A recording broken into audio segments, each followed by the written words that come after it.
This is all theater. This is all just political theater. Political theater. Political theater. Pure political theater. Theater. Political theater. The nefarious, significant and protracted political theater for political theater's sake. I yield back. From Washington, this is Political Theater, Roll Call's review of the spectacle of politics on Capitol Hill and across the country. I'm Jason Dick.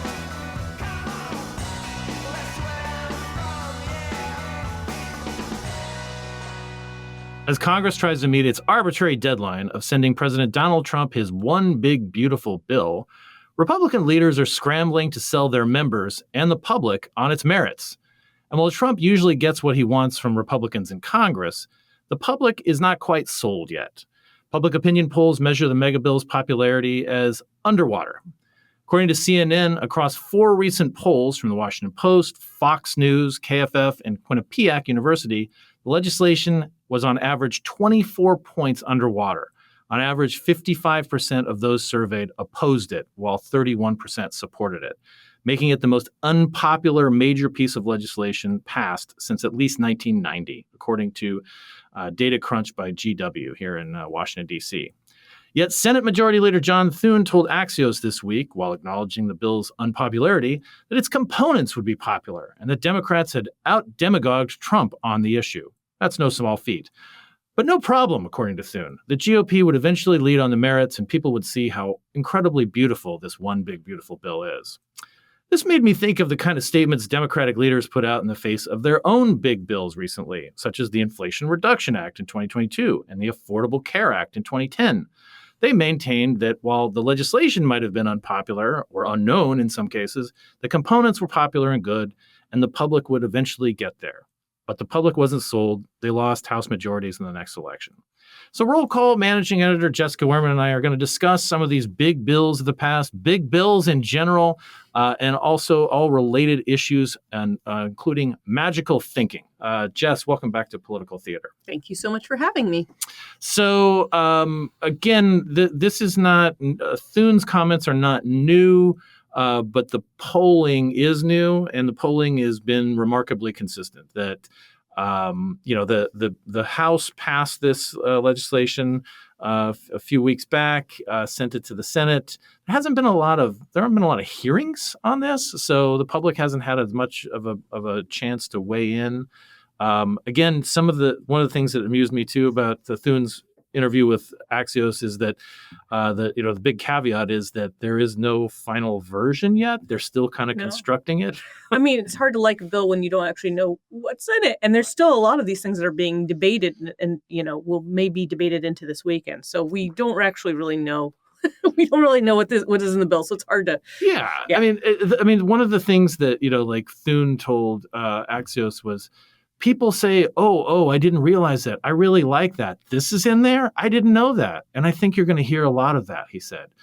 Is that, granted, I'm not trying to be too cute by half, but I know how Congress works now. Congress rarely does hearings on things. They just sort of construct these gigantic things and wait till the last second and then pass them, because not passing them would be worse for everybody.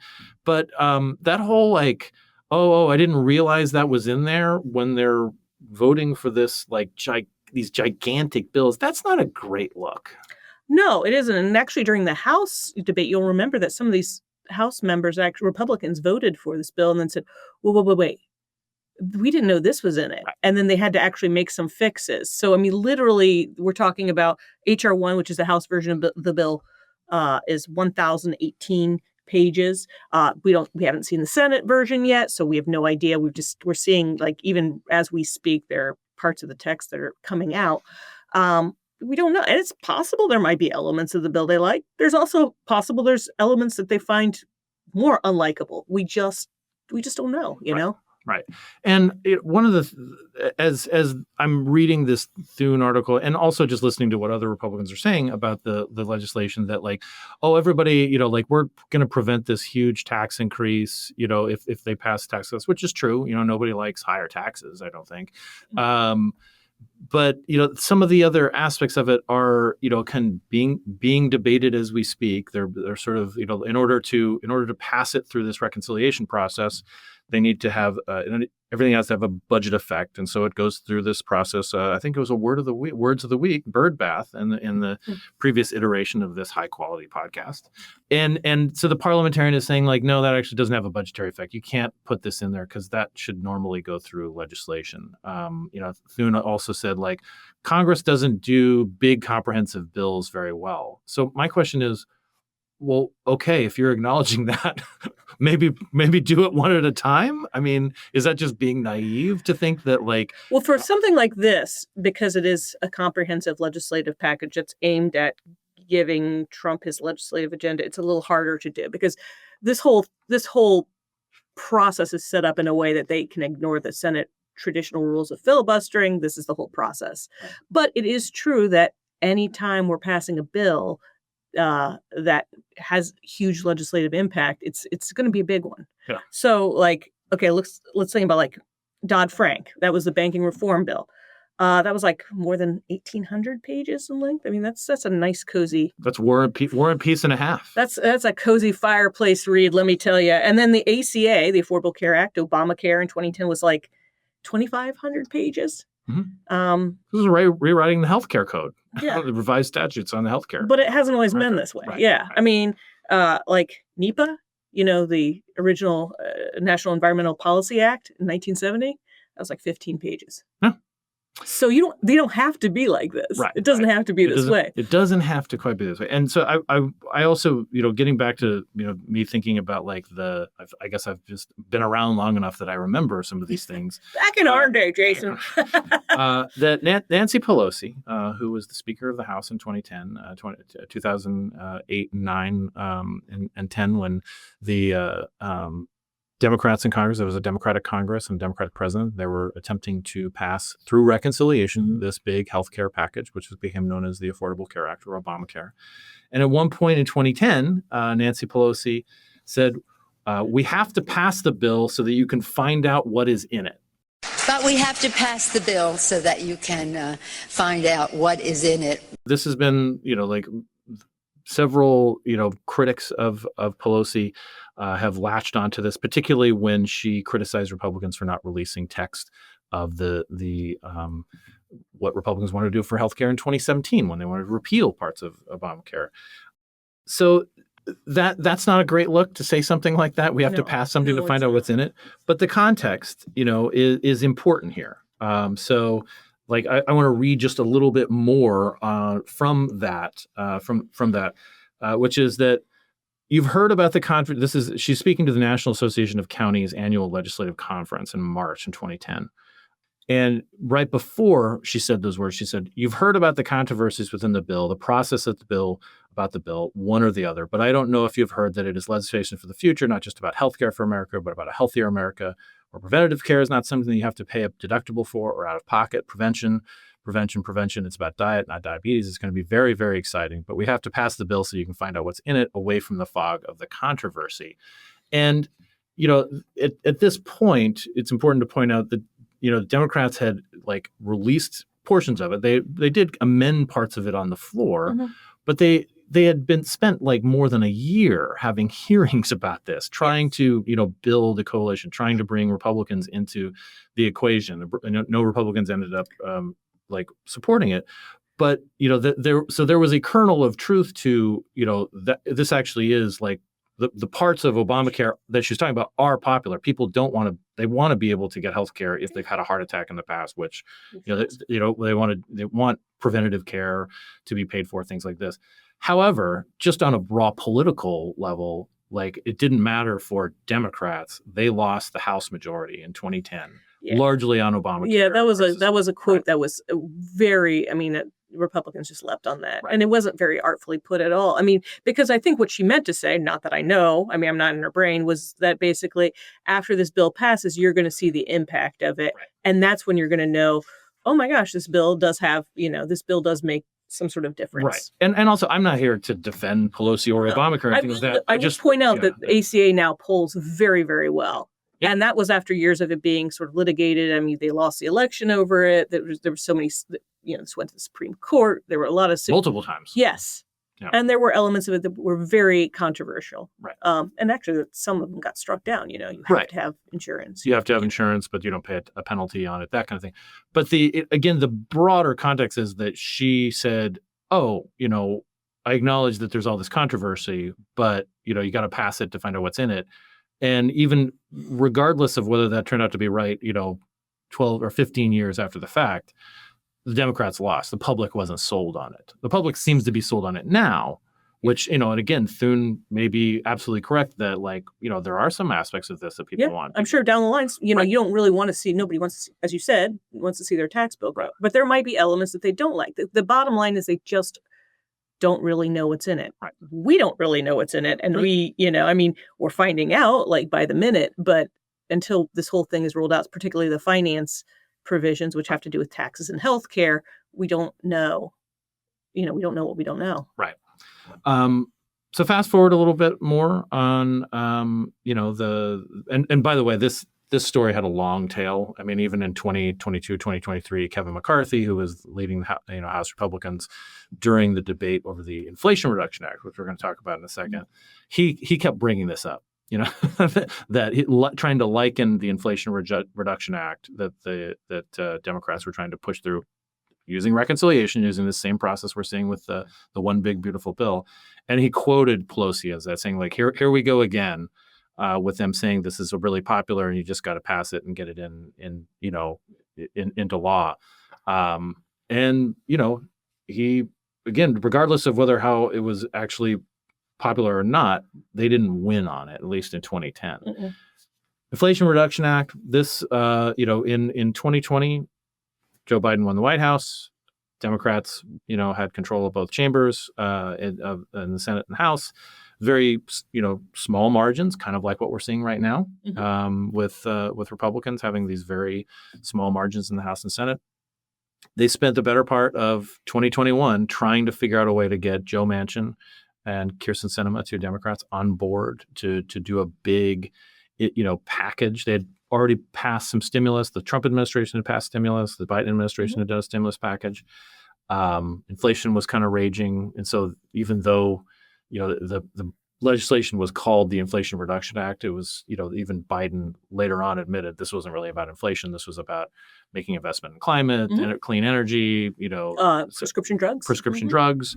Hey, the American people won, and the special interests lost, finally. With the final passage of the Inflation Reduction Act in the House of Representatives, the American people are going to see lower prescription drug prices, lower health care costs, and lower energy costs. And big corporations are finally going to start to pay their fair share. And a year after, the Inflation Reduction Act was passed, we'd already seen they passed it in 2022. Democrats lost the House majority. They managed to hold on to the Senate barely. And then going into 2023, 2024, Biden is in full legacy mode, right? He wants to defend this. In 2023, he even said, in a fundraiser, in Utah, I think it was, hey, this wasn't really about inflation, but it's about all these other great things. Like, who doesn't like, all this investment that we're making in rural America? Who doesn't like, the fact that we're,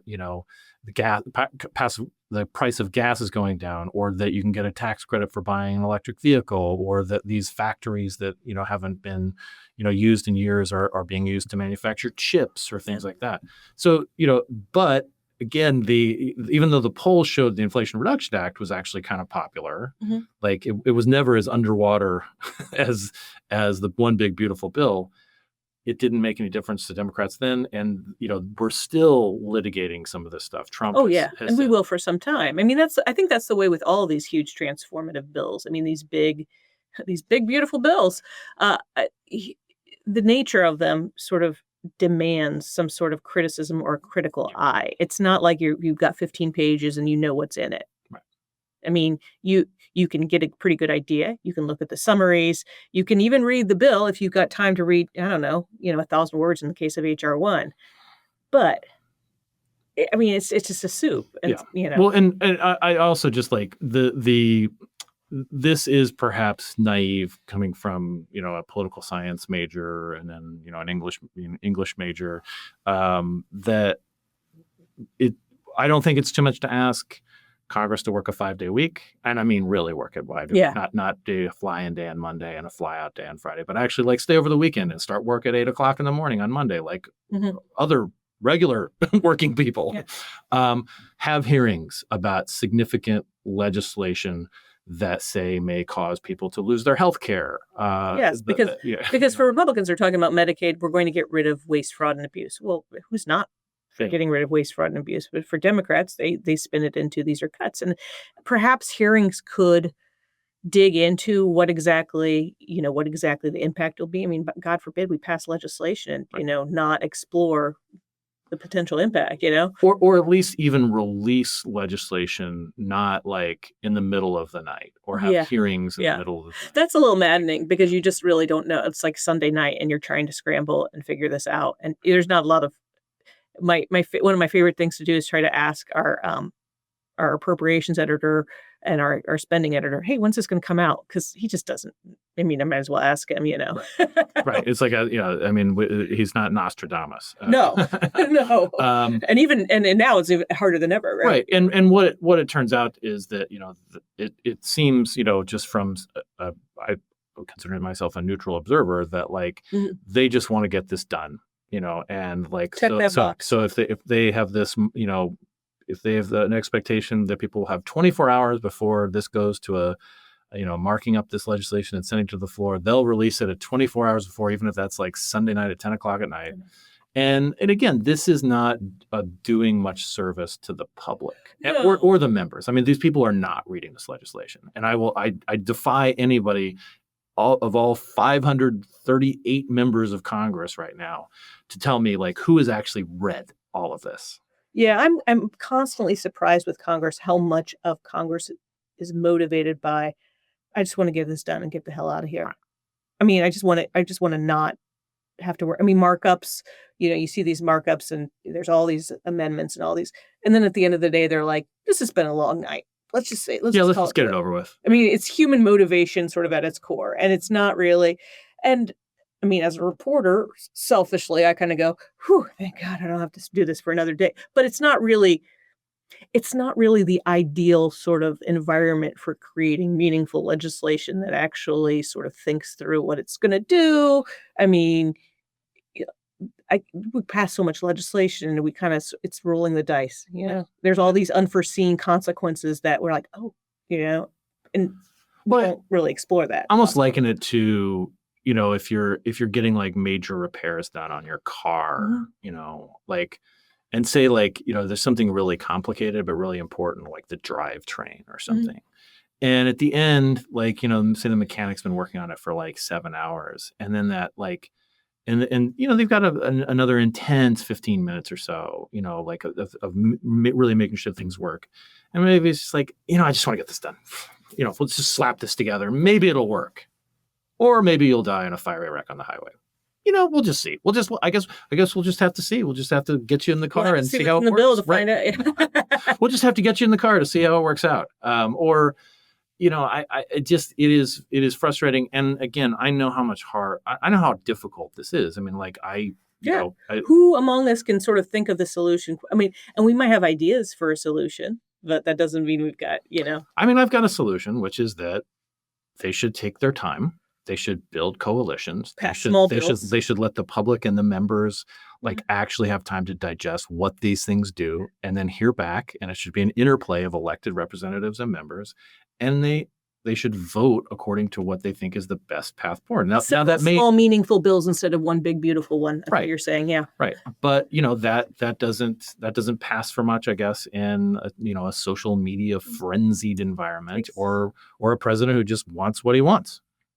And again, would it be better if they took their time and said, like, we want to make sure that everybody gets like a chance to figure out like how we can make lasting social public policy that isn't just going to be overturned by the next folks going around? Because, the thing about, you mentioned about Medicaid, the cuts to Medicaid, a lot of this comes from the Affordable Care Act, right? The Affordable Care Act expanded eligibility for Medicaid, so that they provide, the federal government provided like a higher subsidy to the states so they could cover more people Mhm. who couldn't afford healthcare. And then during the pandemic, that increased even further. Right. So. And now that's part of what is a big target, because yes, it is expensive, but so is people dying in the emergency room because they don't have insurance. Wouldn't it be, again, slower, more boring, take your time, not as flashy on, like not a lot of sick burns on Twitter, but like actually formulating something that everybody kind of agrees on so that you don't have to think that like the next time the other party gets the majority, they're just going to use the reconciliation process to overturn it anyway. This feels very Pollyannish, doesn't it? It does. All right, Jess. Well, thank you very much for talking through this. And would you like to stick around for Words of the Week? Why not? Of course. Yeah. So again, this forgive the sense of irony for the Words of the Week, but it's going to be Conference Committee. Conference Committee, a temporary joint committee formed for the purpose of resolving differences between the houses on a measure or occasionally several measures. Major and controversial legislation usually require conference committee action. Voting in a conference committee is not by individuals, but by a house as determined by a majority vote of each house's conferees, respectively. Consequently, a committee decision requires a majority of the conferees from each house. That is unlikely to happen with the one big, beautiful bill. But again, as long as we're in Pollyanna mode, like there's so the wishful thinking podcast. Instead of fantasy baseball, fantasy Congress. Fantasy Congress. Anyway, that's the conference committee. That's the Words of the Week, ephemeral as they may be. And thank you for tuning in to this edition of Political Theater. We don't even know if there's going to be a recess because Congress just got to get in that deadline for the one big, beautiful bill. So we expect to be doing podcasts for the coming week, even though it's the Independence Day recess. And until then, we'll see you next time.